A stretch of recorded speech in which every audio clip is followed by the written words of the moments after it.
Denis Ruçi, 22 vjeçari, i cili humbi jetën tragjikisht në aksidentin hekurudhor në Tempi të Greqisë, nuk është vetëm një emër e figurë për të cilin kërkohet drejtësi në vendin fqinj, por tashmë edhe nga ndërkombëtarët. Një zë i rëndësishëm për vënien e drejtësisë së 22 vjeçarit është babai i tij Pano Ruçi, i cili kërkon leje për zhvarrosjen e trupit të birit. Kjo kërkesë sa kaq është refuzuar nga gjykata e apelit të Larisës, duke e shtyrë atë të protestojë në mënyrë ekstreme përpara parlamentit helen. Për këtë ngjarje, jehoni është bërë edhe nga mediat ndërkombëtare, siç është ajo e AFP, që i ka kushtuar një artikull Pano Ruçit, që po sakrifikon jetën e tij duke qenë në grevurie prej afërsisht 2 javë.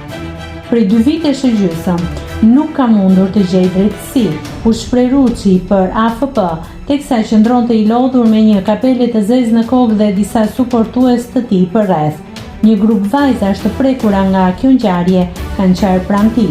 Mos qani, dua vetëm fytyra të buzëqeshura, i tha Pano Ruçi vajzave. Ai shprehet se ndihet mjaft i lodhur, por e vetmja gjë që kërkon është të di se çfarë i ndodhi të birit të tij. Jam shumë i lodhur, ajo se çfarë më intereson është thjesht të marr të vërtetën nga ajo se çfarë i ndodhi fëmijëve tanë, u shpreh ai për disa shofer taksie që erdhën ta suportonin.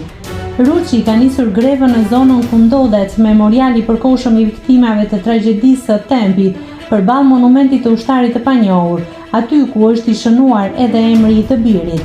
Ai mban me vete një pankartë dhe një banderol përmes të cilave kërkon drejtësi dhe të drejtën për rivarrosjen e djalit. Tragjedia e Tempit ndodhi më datë 28 shkurt 2023 rreth orës 23:21 me orën lokale, për plasja kokë më kokë midis një treni pasagjerësh që vinte nga Athina për në Selanik dhe një treni madhrash që udhtonte nga Veriu drejt Larisës, i mori jetën 57 personave. Në trenin e udhëtarëve ishin në total 350 individ, ku shumë u plagosën. Familjarët e viktimave kanë kërkuar drejtësi mbi ngjarjen, që prej kohës kur ka ndodhur aksidenti, protesta të shumta janë zhvilluar në mbar Greqinë.